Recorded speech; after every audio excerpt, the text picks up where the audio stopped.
नमस्कार दोस्तों, practice pieces with कविता के चैनल में आप सबका स्वागत है।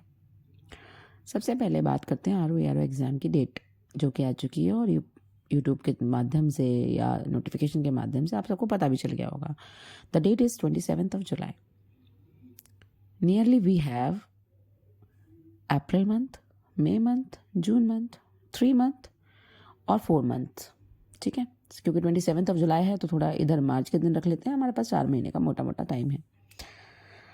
लेकिन इस टाइम में कुछ बच्चे आरओ बनेंगे और कुछ बच्चे इस रेस से बाहर हो जाएंगे। और कैसे तय होगा ये कि जो बच्चे आरओ के एग्ज़ाम के निकाल कर उस साइड बैठने वाले हैं, पीडीएफ में नाम देखने वाले हैं और कुछ बच्चे फेल होने वाले हैं? ये डिसाइड होगा डिसिप्लिन से।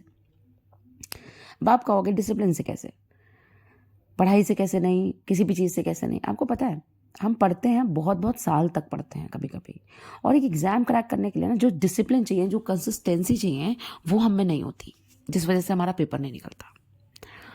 तो बहुत ज़रूरी है आपका डिसिप्लिन होकर इन दिनों का यूटिलाइजेशन, जो भी टाइम आपको मिला है 27 जुलाई तक, उसका रिजल्ट में बदलाव तभी हो पाएगा जब आप डिसिप्लिन के साथ प्रतिदिन अपने काम को करते रहेंगे। बारिश आए, आंधी आए, तूफान आए, कुछ भी क्रिटिकल कंडीशन आए, you have to be discipline कि अगर आप टाइम निकाल पा रहे हो कैसे भी करके, तो आपको पर डे इतना टाइम इस टारगेट को, इस चीज़ को, इस पढ़ाई को देना ही देना है।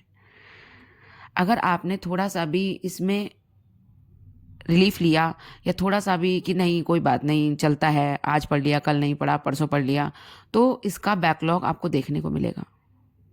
अगर नहीं देखना चाहते हो तो discipline is the key to get success. क्या लिखा है? Discipline is the bridge between goals and accomplishment. आपने जो सपने देखे हैं उनको पूरा करने में डिसिप्लिन सबसे ज़्यादा बड़ा रोल प्ले करने वाला है। डिसिप्लिन किस चीज़ का? सिर्फ पढ़ाई का नहीं, अपने मन को स्थिर रखने का, फोकस रखने का, अपने आप को पढ़ाई में झोंकने का डिसिप्लिन। खुद से ये प्रॉमिस करने का कि मैं रात को तब तक नहीं सोऊंगा या सोऊंगी जब तक मैं अपने टारगेट या अपने आप को दिया गया टास्क कंप्लीट नहीं कर लेती। और ये ना हो कि बैठे हैं किताबें खोल के और मन हमारा कहीं और है। इसे पढ़ाई नहीं कहते। कितने घंटे पढ़ रहे हो ये मैटर नहीं करता, कितने फोकस्ड हो ये मैटर करता है। ठीक है, तो फोकस्ड होने के लिए आपको डिसिप्लिन के साथ पढ़ना है और अनुशासन में रहकर, फ़ोन इधर साइड रखकर आपको पढ़ना है। किनारे रख दो चीज़ें जो आपको डिस्ट्रैक्ट करती हैं, डिस्ट्रैक्शंस को हटाकर आपको पढ़ाई में अपना 100% देना है, 200% देना है, जितना भी दे सकते हो दे दो, अगर सिलेक्शन जल्दी लेना है। नहीं तो ये प्रक्रिया चलती रहती है, चलती रहती, चलती रहती है। और सच बात है, डिस्ट्रैक्शंस आती हैं, मन लगना भी बंद हो जाएगा, लेकिन सच अपने आप पे ध्यान दो, अपने अंदर अपनी इनर वॉइस पे ध्यान दो कि क्या सच में तुम्हें सिलेक्शन चाहिए, क्या सच में तुम्हें इस साल ये एग्जाम निकालना है और वहाँ नाम चाहिए। तो उसके लिए तुम्हें डिसिप्लिन होकर एक एक दिन का उपयोग करना पड़ेगा, ताकि तुम खुद से ये ना कह पाओ एग्जाम वाले दिन कि मैंने पढ़ाई में ये कमी छोड़ी थी। रिजल्ट छोड़ दो, अपने डिसिप्लिन पे ध्यान दो कि हम डिसिप्लिन होकर पढ़ रहे हैं डेली कि नहीं पढ़ रहे हैं। बस सबसे ज़्यादा ज़रूरी है खुद पर वर्क करना।